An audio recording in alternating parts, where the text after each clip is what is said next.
So, may hapon da, mga kalugar, so naami karon diri sa Amigos, no? Ya, abang nagabiyahe, may nakita na yung mga gamit na nahulog. So, ano nga mga gamit sa mga pambata. Nakita na mo ni dito sa kuan, pantatan diya sa 20. 20, unahan sa quarry ba? Mo ni mga gamit nga nahulog, oh.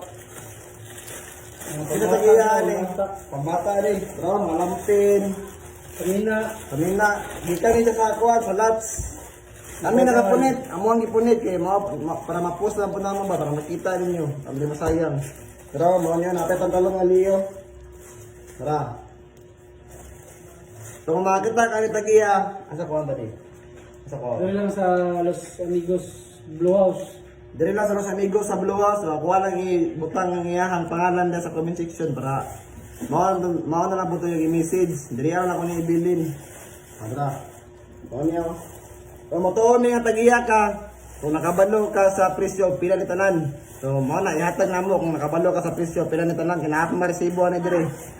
O mawalan to, salamat kayo. So, comment na mo diha sa mga nakabalo. Ika tagiyaan ni para mahatag na mo sa inyo, kasayang kay ni.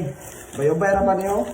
Pambata gyud, luoy paging bata ba. Amo na ni uli. So, salamat kayo, amping mo diha.